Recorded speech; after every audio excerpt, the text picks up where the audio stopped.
Welcome to Live, Let, Thrive, a podcast about the Airbnb life, the share economy, and everything in between. Here are your hosts, Myka and Steve. Hello, and welcome back to another exciting episode of Live, Let, Thrive. It's just Myka here today, man. I haven't done a podcast by myself in a while my amigo Steve's out in Mexico.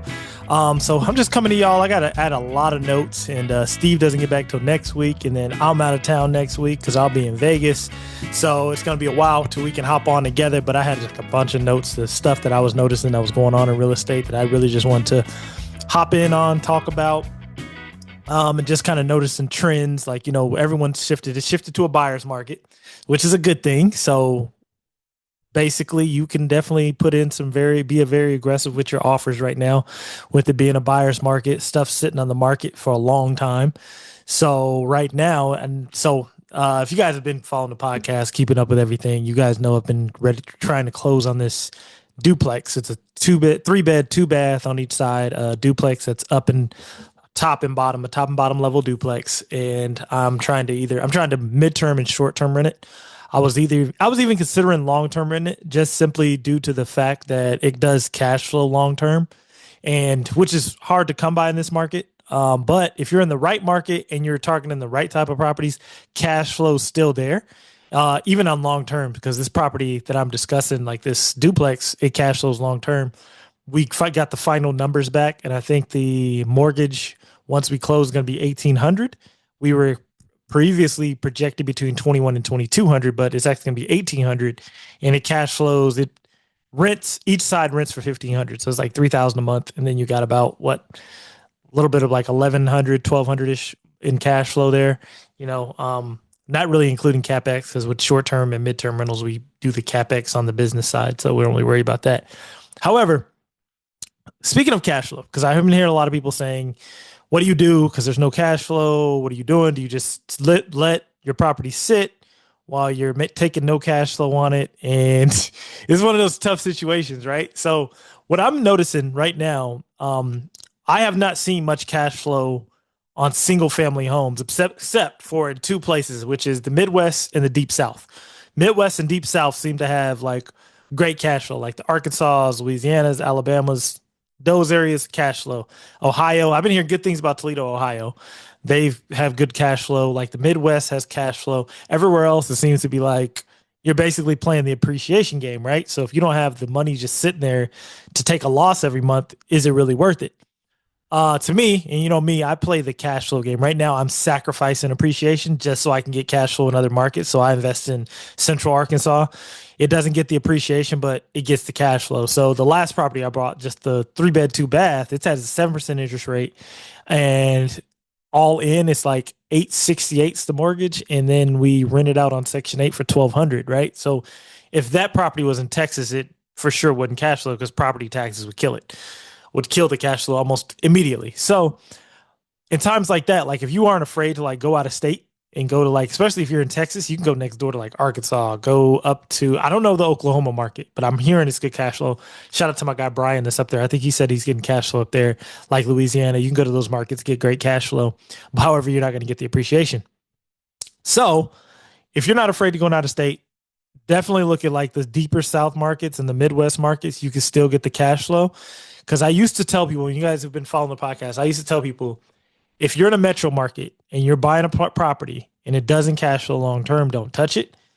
And that's kind of becoming in like I'm in Texas, right? So in Arlington, that's kind of becoming rare to find, right? So you're probably not going to find the cash flow long term. So what you could do is go somewhere where they have short-term rental laws. Because like even if you're doing midterm rental, this strategy is going to work, because even if you look at midterm rentals, you still want to kind of mix the two strategies. Like Steve, he has really, really good, like I know Steve has like really good clientele where he doesn't care because he has the midterm rental clientele. But sometimes if you can't get that midterm person in there, you can short-term rent it in between the midterms. So the reason why I tell people, if you go now, if you can't get the cash flow, if it doesn't cash flow long term, but you could still get it, only if the short term rental laws allow it. So like Arlington's entertainment district, it already has the short term rental laws, right? So I would definitely go to the Arlington entertainment district and get a property there. Let's say it doesn't cash flow long term. I could still short term rent it and midterm rent it. And the law's already in place. No laws are going to change. So right now, short term rental regulations are very important in most places now. I think most places usually have them. Like I know like 2 years ago, short term rental regulations were like a huge thing. People were like, "Oh, I'm scared to get shut down." Now you can just like look at a list. You can get on ChatGPT, create a list of where cities that have short term rental regulations, and then see if there'd be a good play for you. And of course, you always go to vacation rental markets, which is a little bit different from like the metro markets. The metro markets, you really want that short term and midterm rental play together. So that is one thing I'm noticing. And then properties are sitting longer. So the duplex that I bought was actually the result of a 1031 exchange. So I sold a 3-bed, 1-bath house to get that property because it's going to be a 1031 exchange. So there were 3 properties that I was like eyeing while I was doing my 1031. It was the duplex that I bought, a triplex, and then this 12-unit apartment complex. So the 12 unit, we made an offer on it. We offered on the only reason I offered on now it's 12 units, but it's all 1 bed, 1 bath. And I was like, I didn't like that. So my plan was, okay, if we get this thing, me and my wife went and walked it. We're like, if we get this thing, we're gonna at least tear out 2 of the walls and see if we can make like at least 2 of them that are 2 bed, 2 bath, so we can kind of differentiate each kind of rental. And then we, of course, would probably short term rent it, but we'd probably at least maybe try to do a boutique hotel on it. Only thing I didn't like was it was just everything was 1 bed, 1 bath, and the price point. So and this is what I mean by a buyer's market. So we offered, I think they wanted 650 on it. We ran the numbers, and it was really only worth like 420 with like the current rents because she was charging extremely low on the rent. Like I think she was doing all Section 8 tenants, and we walked it. You could smell marijuana, everything. So you kind of like knew what kind of tenant she was harboring up in here. So I was like, so we offered him like 420. And then she came back and she said no. But the reason why and this is why I always tell people make an offer. When she said no, my realtor, she followed up and we found out she was really trying to sell this thing for 580. And she's like, I'm just putting it out there. If I can't get 580, I'm just going to keep it. So she had like no motivation to sell this 12-unit apartment complex. Cause and then we pulled the records. I think she bought it close to 420. So it would have been no point of her selling it for that much. She'd basically probably be taking a loss due to down payments and probably repairs she's done to the place. So the one thing I didn't like about it was they were all 1 bath, but I'm happy I made the offer. Cause then I seen like, okay, you really just don't want to sell this thing. You're just trying to see what you can get. And so right now, even at 580 right now, I think she'd be sitting a while, even if she wanted to sell, because I don't think anyone's going to buy it at 580. And then now in the third place I seen was a triplex. The only reason that we didn't do the triplex was because the neighborhood just wasn't in the best of neighborhood. We always try to keep the short-term and midterm rental thing going. So we had that one. And then there was another one. And I just sent this to a friend of mine because I posted on Instagram. People who follow me on Instagram, I posted, hey, you have like multifamily property sitting for 95 plus days. So the other property I was looking was a 5-plex. Now this 5-plex, it was a brand new build. It's like those really tall, what are they? I don't want to say condos, townhouses, right? There are 5 townhouses together. They're in North Little Rock, Arkansas, but she wanted $850 for them. And I'm like, ain't nobody paying $850 for these. I mean, it's in a up and coming area, been gentrified, but I'm like, ain't nobody paying $850 just for this location. It's just not worth it, especially for 5 units. Well, when I could go down the street and get a 12-plex for like that's lit for 580. Let's say you get the 12-plex for 580. So that one is still sitting, and I'm supposed to close on my duplex on Monday, which is the 30th. And after I closed on it, I was like kind of considering like, dang, maybe I should make like a crazy lowball offer on this 5-unit this 5-unit townhouse. So I'm kind of considering that. And the reason why I'm considering is because I'm pretty sure they're going to have to come down lower, or they're going to have to start renting these things. And I don't think they've started renting, and I don't think they want to rent them. I think they want to go ahead and get off from under them. So I'm looking at that. So what I'm telling you guys is, man, you can definitely, right now is the time, since it's a buyer's market, to make some good deals. Like, if you can get the cash, if you get the cash flow, the capital, if you have it, you can deploy it, get private money, however you're doing it. And speaking of money and funding sources, Wells Fargo is now has B-locks available, business lines of credit available. Everyone who's followed the podcast, I used to talk about my business line of credit all the time. I still talk about it. So they're doing business line of credits at starting at 6%, which is great in this market, right? 6% on this business lines of credit at Wells Fargo. So after I actually close on this, I'm actually going to see if I can redo my HELOC because PNC is doing HELOCs too. And I had my HELOC, I want to say for probably 3 or 4 years, and I used it. I used it to buy a property. I did a BRRRR with my HELOC. It was a great experience. BRRRRs, and I used the BRRRR, for the BRRRR, I used my HELOC and my BLOC to complete it. So what I was going to tell you guys, if you can go get a home equity line of credit for the investors out there and definitely see about, leveraging your home equity line of credit to maybe pick up a property. But I always tell people if you're going to pick up a property using your HELOC, make sure it's going to be like a BRRRR. And the only cash flow I'm seeing with BRRRRs nowadays, like as far as even the markets that I'm in, if you want to see like significant cash flow, go small multifamily, like 2 duplex minimum to like 4plexes. The cash flow is always there. So like how I was saying, like even if you go to a smaller market where you can see the cash flow, like in the deep south, you still have the cash flow. Definitely look at doing like multifamilies, like duplexes to 4plexes. Let's say you're a first-time home buyer. If you're a first-time home buyer right now, with how everything is and how everything's so expensive, you should definitely be looking at house hack either between like a duplex and a 4plex. That's like the killer play right now because you only have to put down 3.5%. You put down the 3.5%, live in one, rent out the other 4. You're probably living for free, and then you can probably go get another one in a year, or you could stay sitting there stacking your money and just go, buy some that are turnkey, or see if you can do some BRRRRs. So that is one thing I would definitely look at. And by the way, with Wells Fargo, because they're doing the business line of credit. Now they gave me mine, and I had been with them, banking with them, like business banking with them for like 2 years. So I will say, whenever it comes to Wells Fargo, they're always doing shady stuff. Y'all know this. I've talked about it. Me and Steve talked about it. They're always doing something shady. So they're always either getting you always getting a check from Wells Fargo. Like right now, 2 weeks ago, they had some sort of litigation checks that they had to send out. I think I got like $1,000 off of 2 mortgages I used to have with them. One mortgage I still have with them. The other one, no, I don't have any mortgages with them. They transferred one of my mortgages to Mr. Cooper, and the other mortgage, I think I refinanced it and went somewhere else with it. But I got like $1,000 in litigation checks because they're never stay out of trouble. So that's one thing I'm noticing. You can always use Wells Fargo to get your business line of credit. HELOCs, I didn't have much success with Wells Fargo. They're bigger banks. So like smaller banks, you'll have a better chance with the HELOC. I got mine at PNC, which is pretty big, but they were very flexible with giving me a HELOC. Like right now, so one thing I will say too is people who are getting into like short-term and midterm rentals, definitely learn how to self-manage. And some people don't want to do it, and that's fine. And you're going to have to pay whatever that 20% is.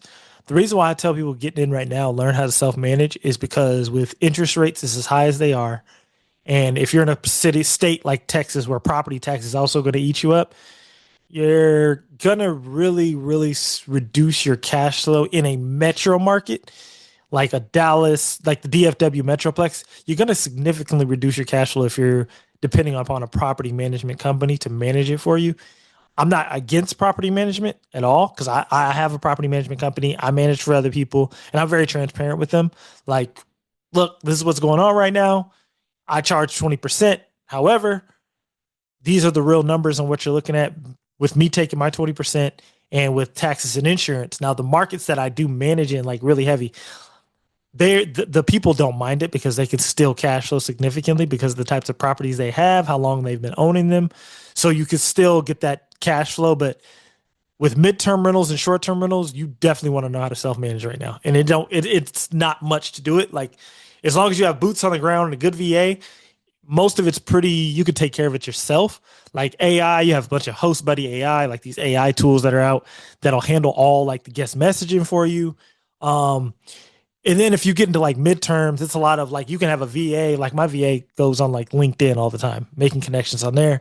And most of my midterms, I don't even get them from the OTAs, to be honest with you. I get them straight from email. They come in through email, and my VA handles it. So like, and then it's another thing. on the topic, because someone asked me the other day, it was on Bigger Pockets, on the Bigger Pockets forum. Yeah, I'm still in the Bigger Pockets forums.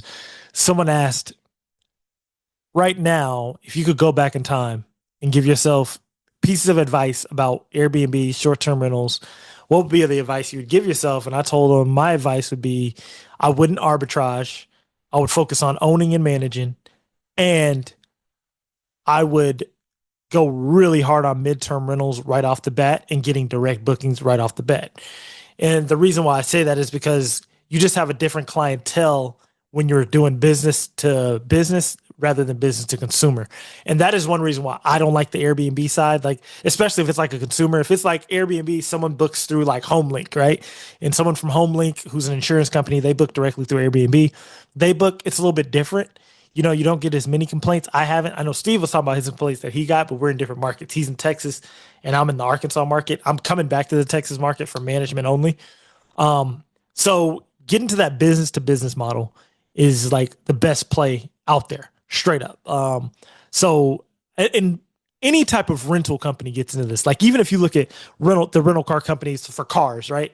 Like car rentals. And this is where I don't know if Turo would ever just compete with the big like Enterprises and Hertz, because Enterprise and Hertz, what they have is they have contracts directly with insurance clients. So, for example, me and my son, we parked our car. I took my son to this event at the Arlington Downtown Library. I took him up there and we went inside. We were inside for like 2 or 3 hours. It's me, my son, and then my mom was with us as well, because I took her to some coffee shops because I just moved her to Texas. So I took her to some coffee shops downtown while my son was, at this library event. We were like right across the street, and he was at this event at the library. And so when I came back out, my car, I didn't notice it. Because downtown Arlington, anyone who's been downtown Arlington, you have to back your car into park. So then when you come back to your car, you're probably walking behind it to get in. So I walked to my car, got in, me, my wife, me, my mom, and my son. We got in and we went and met my wife for ice cream. So I pull up to the ice cream shop. I get out and we sit down for ice cream. And then we're walking out. My wife, she's like, we met my wife. My wife's like, what's happened to your car? And I'm like, what do you mean? And I look and I turn around. Someone had backed into my car. So basically a hit and run. Somebody backed into my car, didn't leave any information. I had to go back up to the library, see if I could get camera footage, file the police report, all that good stuff. Anyway, make a long story short, I had to get a rental car. So all I did was, nowadays you can just file a claim online. You file a claim on your phone, file a claim on my phone, like through the Travelers Insurance app. I had a car within like less than an hour. They were like, hey, come pick up your car. I'm like, dang, that's quick. So they give me this Charger. By the way, I don't like Chargers. They're not family friendly at all. So they ended up giving me this Charger, and I'm like, dang, they worked quick. And they like, and most of the time, if I ever go in there for personal reasons, you sit there forever, right? So when I had this rental car from the insurance company, they came, had the car ready, everything in, out, ready to go. So I was like, dang, man. But then I was thinking the whole time, I'm like, dang, man, that's like the business to business or the midterm rental play. Because it's very much like midterm rentals, because I'm going to need this car a while because my car is in the body shop. So I'm going to need this car minimum 2 weeks, right? So basically midterm rental in the car rental place. And I'm starting to see like, okay, this is how car rental places make their money as well. It's all midterm or business to business. And so that was one of the things I said in that post. Is like, I'd go midterm business to business as soon as I can. So that's one of the things I would do. Another thing, what I'm starting to notice too, because we were talking about like properties no longer cash flowing long term. So you need to make sure that the short-term rental laws are already in place. So whenever we go to a buyer's market, stuff starts in a long time. You got to be careful with realtors. Not knocking any realtors out there, but I will say this about realtors. They'll start hitting people like, I don't know, people that are kind of new to investing, or people that are newer to investing usually get hit with this. Like, if something's been sitting a while and let's say that realtor knows like this property doesn't cash flow long term, the first thing I'm starting to hear them say is, oh, it'll make a great Airbnb. Right. So, and what people are doing nowadays to say something makes a great Airbnb, they just go on AirDNA, print out whatever they see and says, hey, this will make a good Airbnb. These are the AirDNA numbers, and this is how much it'll make. Now, anyone who's doing in the short-term rental space knows that AirDNA cannot be trusted. It's just past data, and it doesn't ever lead to future results. By the way, I think I got that quote from my boy Michael Brown. But yeah, so you got to be careful with that. And that's what a lot of realtors' plays are right now, is just telling people, oh, well, just invest in it. It'll make a good Airbnb, turn it into an Airbnb, and you'll be good to go. Be careful doing that. check the laws first. Just like I said, if the laws are in place, I am no longer against people starting up short-term and midterm rentals if long-term doesn't work, as long as the short-term rental laws are in place. If the laws aren't in place, I'm fully against it. Be careful doing that. And another reason why a lot of these realtors are just telling people it'll make a great Airbnb, because like DSCR lenders right now, what they're doing is they are, and I don't know, and I'll let y'all tell me what y'all think in the comments on this. I think it's a dangerous game what a lot of DSCR lenders are doing. They're allowing you to, they're lending on a property based upon AirDNA projections. Now, I would say that is safe in vacation rental markets, because that's how a vacation rental market usually gets its economy, is through tourism, right? Be careful on metro markets that are doing, because I'm starting to see people saying, oh, well, yeah, I'm here and I have this DSCR lender that's lending to me based upon the AirDNA projections. So I'm like, I don't know if I fully trust that, I don't know the rates on some of them. I know the DSCR I just got on the Duplex is going to be a 6.2. I thought it was going to be a 7.6. It's going to be a 7.2, which is not bad. And it's still cash flows, like I said. But just to project that off of AirDNA projections is kind of dangerous to me, because you aren't always going to get those AirDNA numbers. And the property that I did got the DSCR, they approved me off of the long-term rental number. So the rent has to be, I think, 1.2 times more than the mortgage. So I'm at $3,000 mortgage on that. The mortgage is $1,800 and then the rent's like $3,000. So be careful with that. That's like the real realtor play right now, is telling you something will make a great Airbnb, and it might make one, but just I would verify with the realtor, like they've done Airbnbs, like multiple of them in the area, and they understand it, and they're just telling you this, because that is starting to become a thing. But in Texas, hopefully there will be some relief soon, because Abbott did sign the property tax relief bill.